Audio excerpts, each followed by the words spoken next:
Vamos aprender muitas e muitas coisas com elas. Incrível que as borboletas, diferente da maioria dos animais, como o caso do leão, por exemplo, que já nasce sendo o rei da selva, ou o caso da águia, que já nasce sendo a rainha dos céus, as borboletas nascem seres rastejantes, que precisam de passar por uma metamorfose para posteriormente chegarem a voar. E boa tarde já agora. Bem, existem várias e várias fases no ciclo de vida de uma borboleta, mas falaremos apenas de 3. A lagarta, a crisálida e a borboleta. Como já fora dito antes, as borboletas não nascem já com asas. Elas nascem seres rastejantes que precisam de arrastar-se para poder se deslocar, para poder se alimentar, enfim, para poder sobreviver. Estes seres rastejantes, que constituem uma das primeiras fases do ciclo de vida de uma borboleta, são chamados de lagartas. Pois bem, quando a lagarta decide deixar de arrastar-se, ela constrói o seu próprio casulo. E dentro dele, ela entra num estado de recolhimento e dá início ao seu processo de metamorfose. Esse estado de recolhimento em que a lagarta se encontra, nós chamamos de crisálida. Quando a lagarta se torna numa borboleta e sai do seu casulo, ela sai dele não mais como um ser rastejante, mas como um ser com asas para voar livremente. Este ser é a borboleta. Mas agora, o que tudo isso tem a ver conosco? Bem, eu acredito que se assemelha muito às nossas vidas, porque várias e várias vezes, tais como as borboletas, nós precisamos passar por uma metamorfose para chegar onde sempre quisemos chegar. Podemos imaginar que a lagarta é a nossa pior versão. Quem sabe seja o nosso pior momento, ou talvez seja aquela pessoa que vive aplaudindo os outros por suas conquistas, suas realizações, assim sucessivamente. É aquela pessoa que apenas vê os outros conquistarem aquilo que sempre almejaram, que reclama por não ter as mesmas oportunidades e por não conseguir realizar os seus sonhos, mas não faz absolutamente nada para mudar a sua situação atual. Esta talvez seria a lagarta. E a borboleta seria a nossa melhor versão. A pessoa que nós sempre quisemos ser. Aquela que realmente atingiu o seu pleno potencial e alcançou os seus objetivos. E a crisálida constituir-se-ia a fase de transição entre a nossa pior versão e a pessoa que sempre quisemos ser. Então, explicado, acredito que estamos em condições de responder à questão: quem somos nós no processo de vida de uma borboleta? Quem somos nós nesta fase? Será que somos uma lagarta? Será que somos uma crisálida e estamos dentro do casulo? Ou será que já somos lindas borboletas? Quem somos? Pelo menos eu, em particular, já não me considero uma lagarta, pois há muito que deixei de ser a minha pior versão. Há muito que deixei de apenas aplaudir os outros por terem a coragem e a ousadia de alcançar os seus sonhos e procurei ser a minha melhor versão, a pessoa que sempre quis ser. Por isso já não me considero uma lagarta, mas também não me considero uma borboleta, pois ainda não sou a minha melhor versão e também não sou a pessoa que sempre quis ser.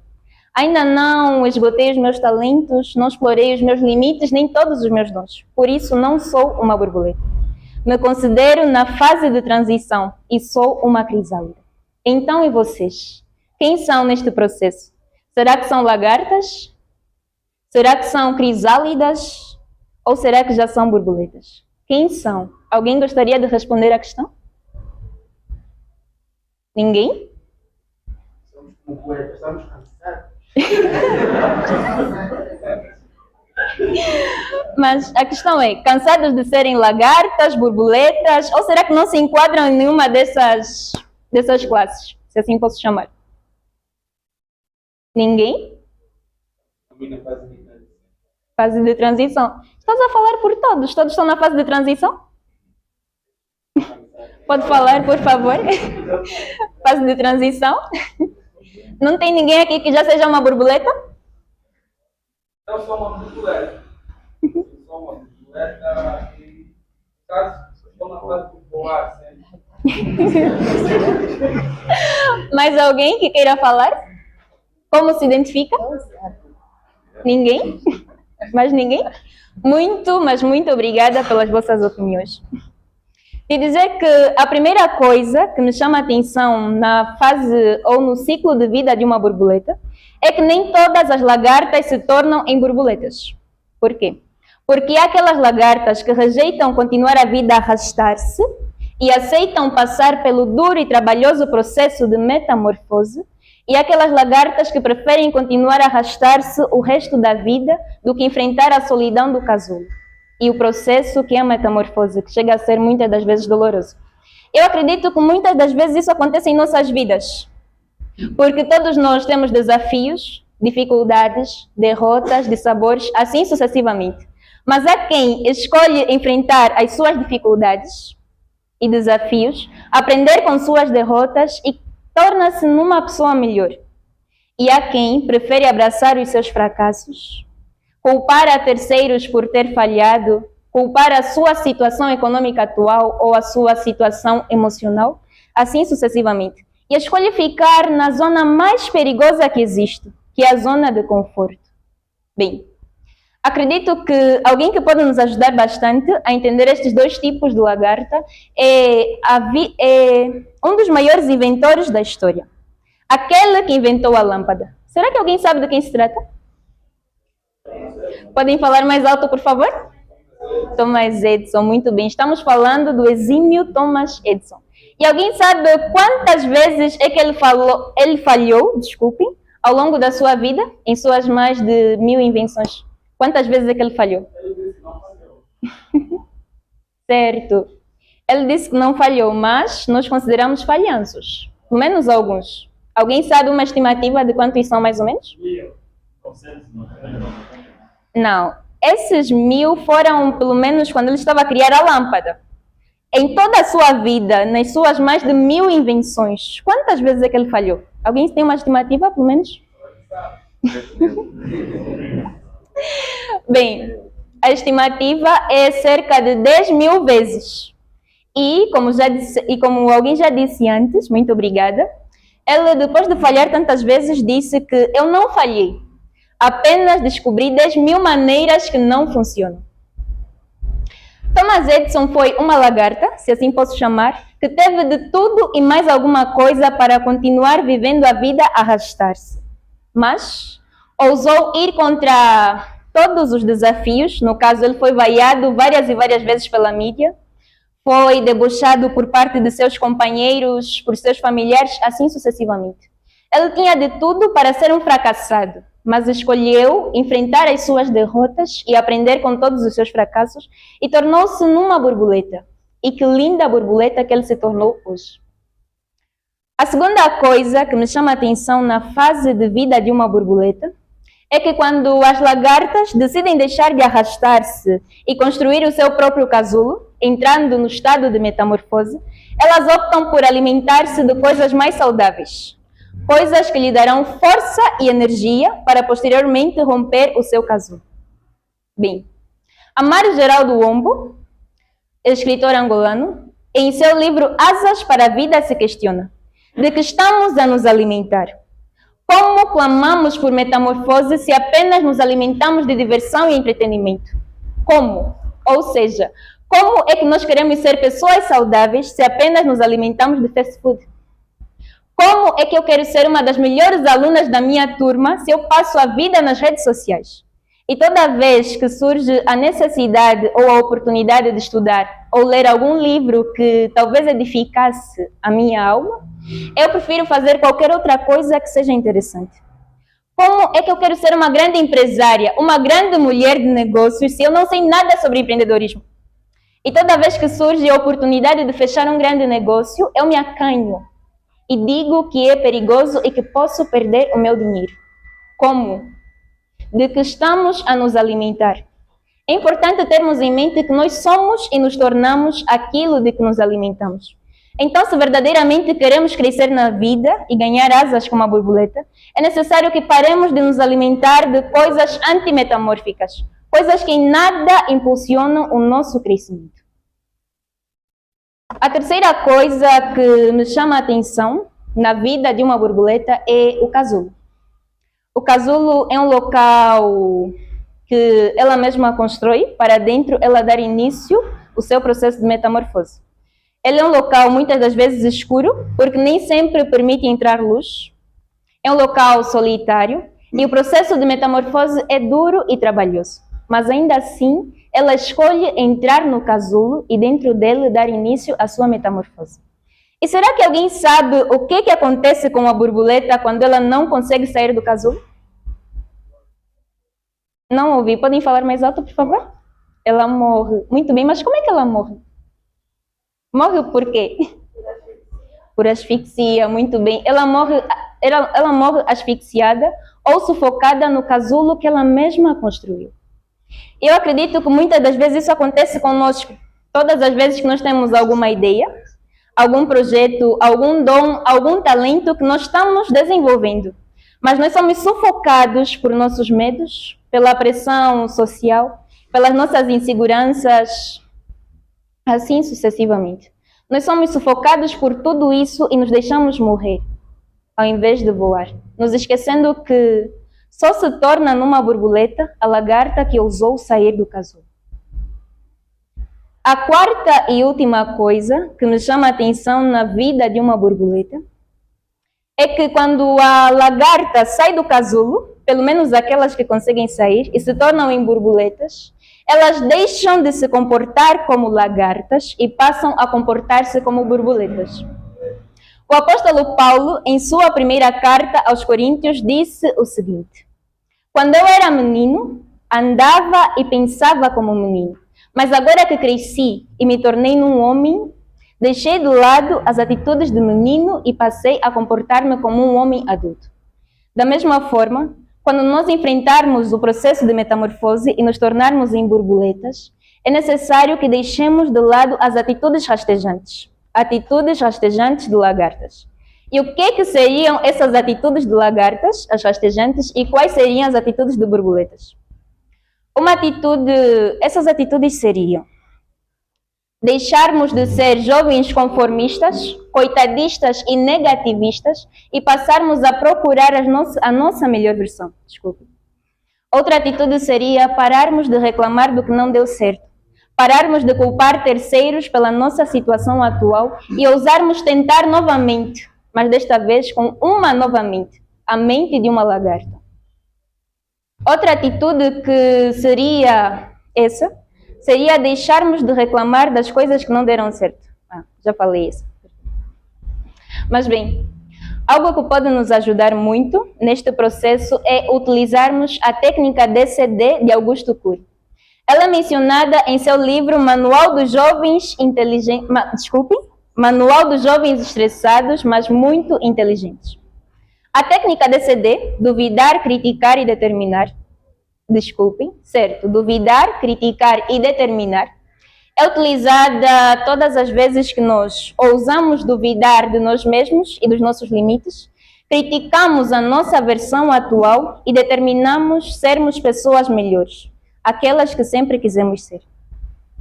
Pois bem, estas são algumas das lições que, do meu ponto de vista, nós podemos aprender com uma borboleta.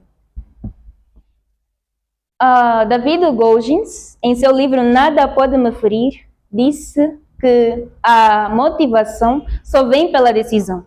Então, decidamos moldar-nos tendo em mente o tipo de pessoa que queremos ser e ousemos passar pelo processo de metamorfose e ganhar asas para as nossas vidas. Muito obrigada.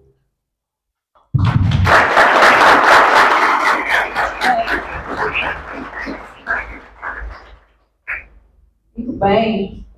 Essa foi a apresentação da Amélia Buva. Vou passar agora a palavra ao corpo de jurado.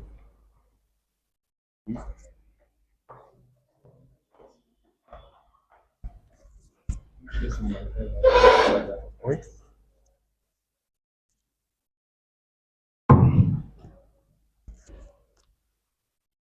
Amélia, boa tarde. Boa tarde, sim, senhor gerente. Amélia, está de parabéns.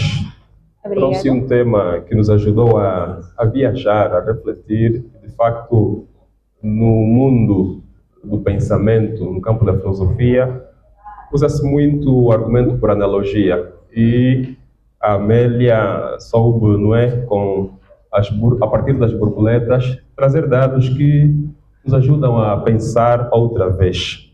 Portanto, neste aspecto, a querida oradora está de parabéns. Muito obrigada. Outro sim, cabe-nos dizer que numa argumentação existem aspectos que não concorrem, ou numa exposição, numa dissertação, existem aspectos que não concorrem para a argumentação. Do ponto de vista lógico, assim, mais técnico, chamamos ruído. Ruído são os aspectos que não concorrem diretamente para a argumentação, mas que são inevitáveis. O nosso papel sempre é identificar os ruídos e evitá-los o mais rápido, o mais breve possível. E penso que ao longo da exposição da Amélia, teve-se em conta esse aspecto que permitiu, penso que, ter uma compreensão cabal, não é, do tema e das lições que se podem extrair das nossas queridas amadas borboletas, se me permitirem.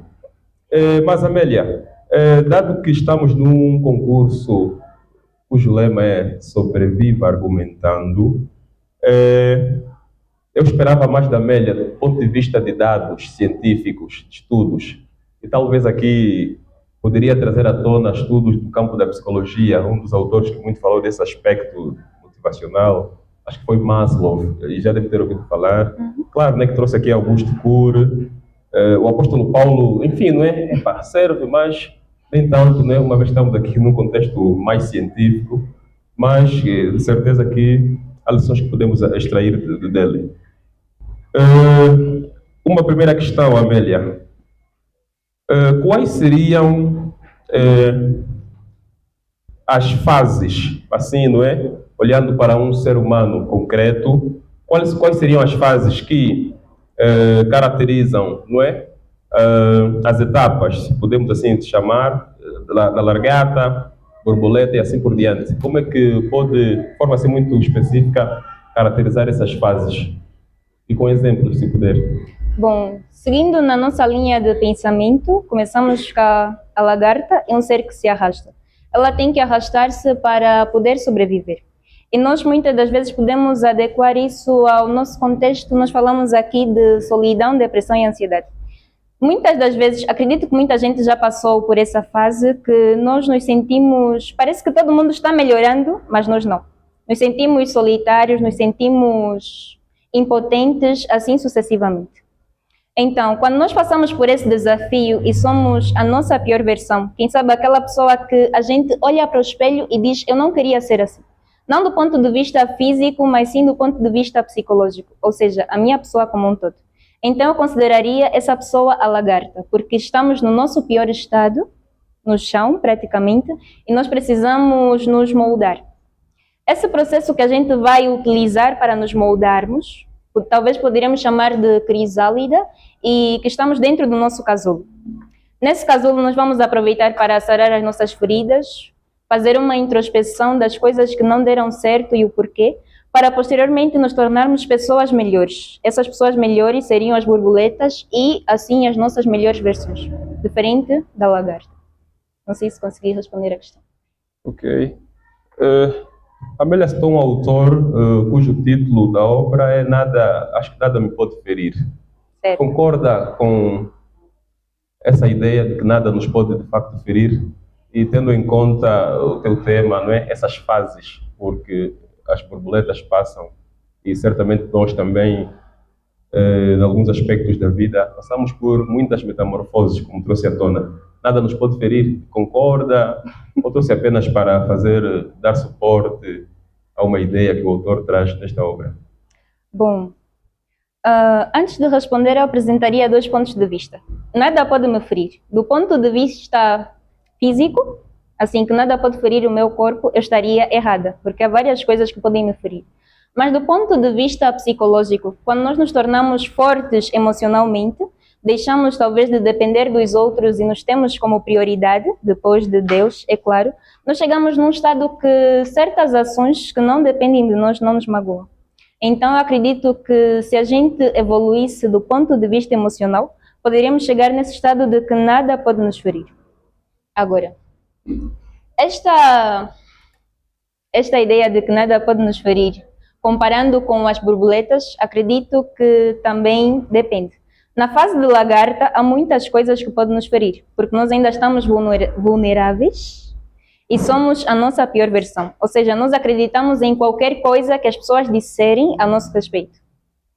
Então, já na fase da borboleta, que seria no ideal, alguém que acredita mais em si mesmo e alguém que é forte e é a sua melhor versão, já seria difícil magoá-la. Mas assim, ainda podem lhe ferir, mas seria um pouco difícil. Mas, Amélia, não teríamos deixado de ser humanos a partir do momento em que passássemos a partir do momento em que alcançássemos o nível esse que tu aqui descreves, de que nada nos pode ferir, não nos tornaríamos insensíveis demais? Suponhamos que neste momento alguém cometa uma injustiça terrível, não é?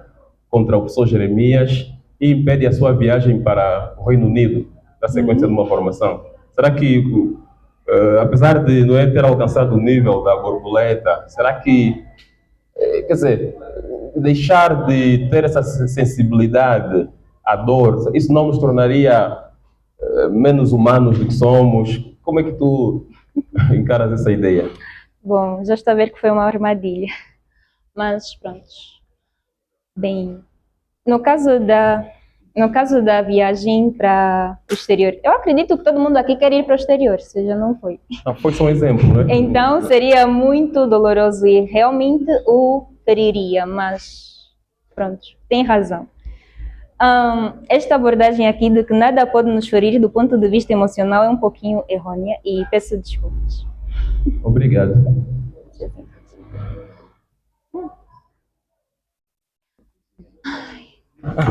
Desculpa aí.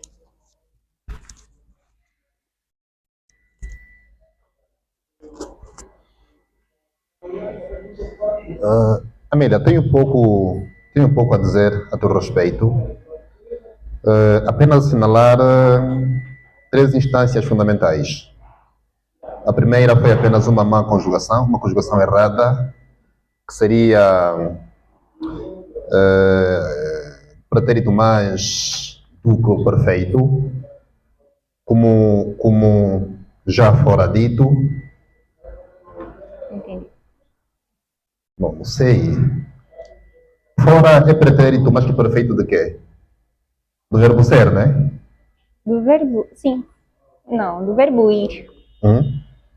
Não, é das duas coisas. Certo. Sim. Uhum. Estamos? Estamos. É das duas coisas. Então, já fora dito. Fora dito é para ser pretérito mais que perfeito, não é? Certo. E fora já é pretérito mais que perfeito. Então, fora dito é quê? Tem razão. Não é o mesmo que eu tivera dito. Certo. Tivera já é pretérito mais Que perfeito. perfeito. Tá bem, então não há a dizer fora dito, tá bem? Está muito Como bem. já foi dito, assim é foi dito, assim é pretérito mais que perfeito. Depois, a segunda instância é aquela pessoa que vive aplaudindo os outros. Os outros, como sabe, isto é pronome, não é? Está no lugar de quê? Os outros das pessoas. Pessoas. Certo. E diria os outros pessoas. Não. Então, como devia ser?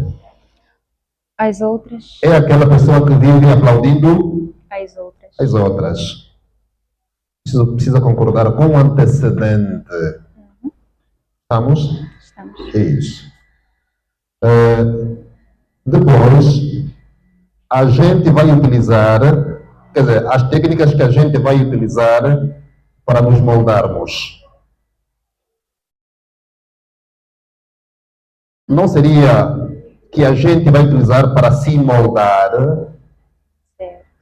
a gente vai se moldar, não é?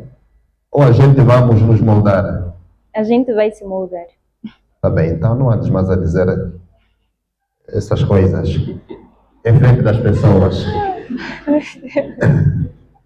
Talvez lá assim no quarto, se quiser, escreva 1000 euros e digam com tanta alegria. Sim. E tal, mas assim, entre outras pessoas, vamos, não é? A ideia de moral e ético, quer dizer, pessoas que têm juízo porque estão no meio das outras, mas quando estão sozinhas, são o que podem ser de pior e enfim. Podemos fazer também com a língua. Esforcemos-nos por falar bem assim para as pessoas, quando estivermos sozinhos, sim, nós falemos, andemos e tal, à vontade, à vontade. Sim. Se calhar isso seja uma catarse, não é? Quer dizer, tirar de dentro, não é? Já que afinal nos aflige falarmos bem. A última questão tem a ver com a coesão. Tudo bem que estamos na final, mas nós estamos em crer que vocês atingiram uma instância de fazer apresentações públicas relativamente boa. Portanto, estamos em crer que isto não foi só para vocês mostrarem que podem. Na verdade, as correções que sofreram durante todo o percurso os tornaram bons oradores. Então, estamos em crer que depois daqui poderão fazer não só melhor, mas como também muito mais do que puderam fazer aqui.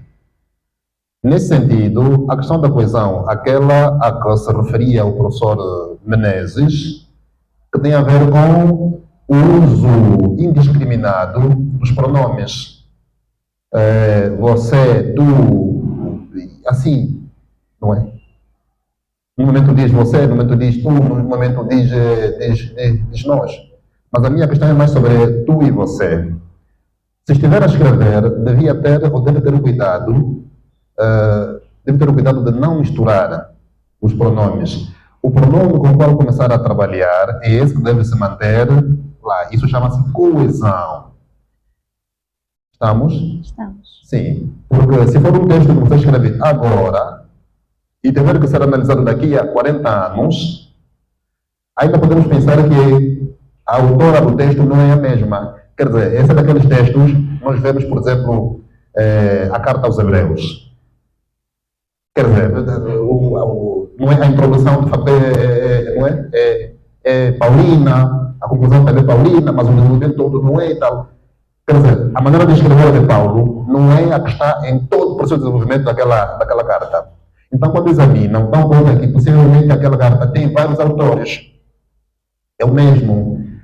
Quando escreve indiscriminadamente, você perde identidade enquanto escritora ou enquanto redatora. Precisa ter atenção a isto. E a gramática está aí para recomendar como deve trabalhar, porque falar publicamente, quer dizer, construir textos, orais ou escritos, é uma questão artística, sobretudo nesses momentos.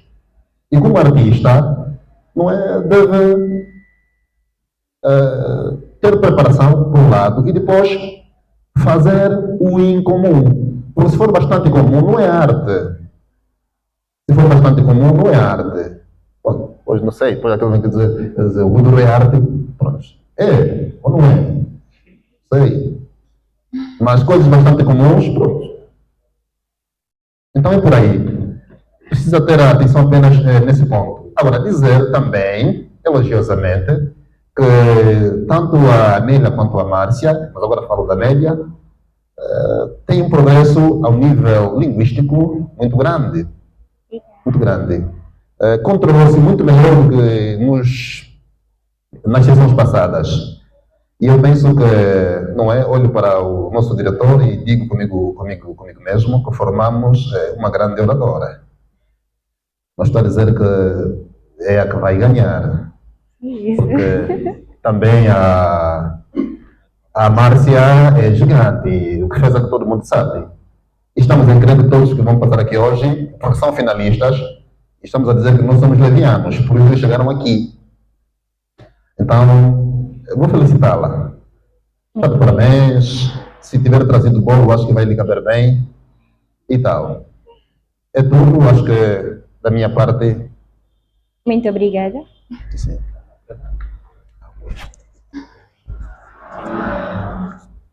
Aqui.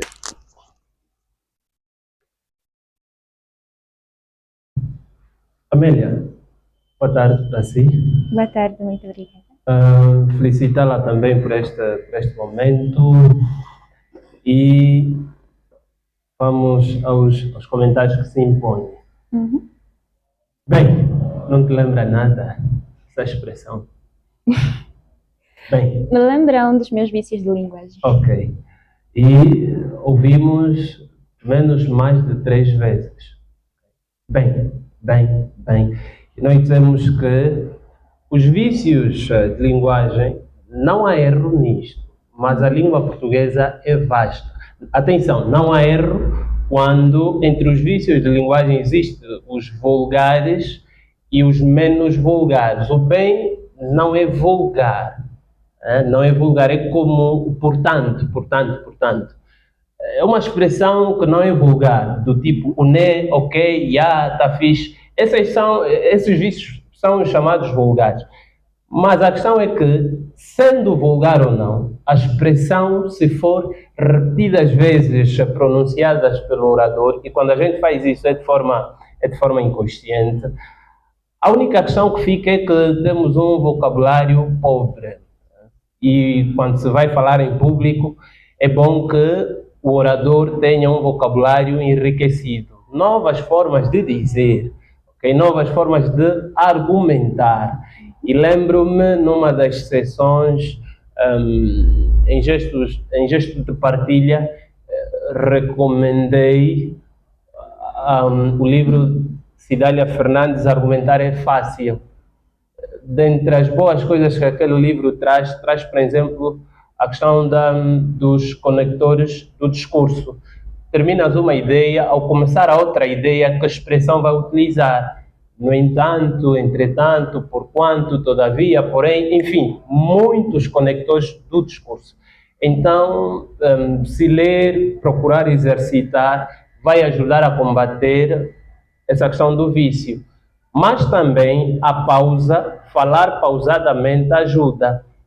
Porque quando você coloca pausa, lá onde você colocar pausa, é onde, se não prestasse atenção, colocarias o vício. Ao invés de dizer, bem, vamos agora, ao invés de, bem, vamos agora, não. Vamos agora, esta pausa não é de todo errado. Colocar pausas enquanto fala. A Amélia fala muito rápido. Outro perigo de alguém que fala muito rápido, pese embora, falar rápido traz uma qualidade que muitos, eu particularmente também não sabia, passei a saber nesta vida de investigar. As pessoas que falam rápido demais, em função da velocidade do pensamento, a maior parte das vezes são pessoas inteligentes. As que falam assim de forma muito lenta também é porque aqui, em termos de processamento, mas independentemente de você ser uma pessoa inteligente e teres aí as informações, é importante colocar mesmo pausa, porque o perigo é que passas a ser uma oradora superficial. O que é uma oradora superficial? É aquela que tem grandes capacidades de armazenar tanta informação, decorar mesmo, e vem aqui com a preocupação de ter que descarregar o mais rapidamente possível. E nem sempre é assim. Você vem para conversar, impactar as pessoas, e não simplesmente como um robô, uma máquina, e passar a informação. Ok? Pelo menos eu já não me considero uma lagarta. Não me considero uma lagarta por causa disso. Não. Pelo menos eu não me considero uma lagarta. Pausa. Por que eu não me considero? Então, vai devagar. Para demonstrar mesmo que não está preocupada só em passar a informação. Enfim, para criar um maior impacto. E ainda na senda dos vícios de linguagem, estamos falando de Thomas Edison. O gerundismo é um vício que discute-se muito pouco, fala-se muito pouco, mas tende a se desenvolver. E há quem vai dizer, o gerúndio é utilizado muito no Brasil, e vão dizer assim, no Brasil não é vício, é também vício. Mesmo lá, para os brasileiros, também é vício. Isto acontece, estamos a consumir muita literatura brasileira, muita pregação, os vídeos então no YouTube, e aquilo é gerúndio atrás de gerúndio. Mentalmente a gente acaba por absorver. Mas ao invés de estamos a falar de Thomas Edison, porque o falando para esse contexto aqui não se adequa, né? Porque não indica nenhuma continuidade, é só no momento. Estamos a falar de Thomas Edison. Estou a comer, não estou a comendo, né? Ou estou comendo, não existe. Então é um vício que dói-me ao ouvir, sobretudo em pregadores e pessoas muito ligadas à igreja, por causa dos Silas, Malafaia e por aí fora. Então vamos procurar combater isto. Já falei disso, desculpem. Quando acontece a nuvem, muito recentemente parece que gravei uma matéria sobre isso, quando acontece a nuvem, não é errado repetir as últimas palavras. Logo, quando sentiu que aquela ideia estava a repetir, é como se fosse uma recapitulação. Não precisa pedir desculpa. Desculpa, já falei disso. Não. Dá sequência, como fala a Flor de Raiz, né? Dá sequência. E, de forma natural, as outras ideias poderão fluir assim. Outra questão que eu também tomei nota. Pediu opiniões, depois agradeceu. Obrigada pelas opiniões. Quer dizer, você vai pedir opinião, agradecer só não basta. Agradecer só não basta. É preciso prestar atenção. Falou, o que é que serviu aquela fala? Então é preciso articular, pegar nas opiniões, enriquecer. A melhor maneira de agradecer é, enquanto você fala, fazer menção. Se é uma definição que alguém deu, tal como disse, desculpe, qual é o seu nome, o direito é a ciência que ele vai sentir valorizado. Do que simplesmente dizer assim, obrigado pelas opiniões, e dar sequência com... Em nenhum momento eles percebem que o que disseram serviu. Ok? Então, obrigada pelas opiniões não basta. É preciso pegar nas opiniões e enriquecer aquilo que você traz de conteúdo. É preciso enfatizar, é preciso fazer alguma ligação. Por termos muitas informações, a maior dificuldade, sobretudo quando vamos preparar uma palestra, é a estrutura da nossa apresentação. Início, meio, fim. Daí que, muitas das vezes, os oradores, a gente ao ouvir, é como se, ok, começaram bem, mas depois estão a repetir, enfim, um discurso completamente desorganizado. Mas isto, na maior parte das vezes, acontece por termos excesso de informação. E sentir que, durante a conclusão, você não concluiu, você parou de falar. Uma coisa é concluir, outra coisa é parar de falar. Por que você parou de falar? Porque a determinada altura você sentiu não.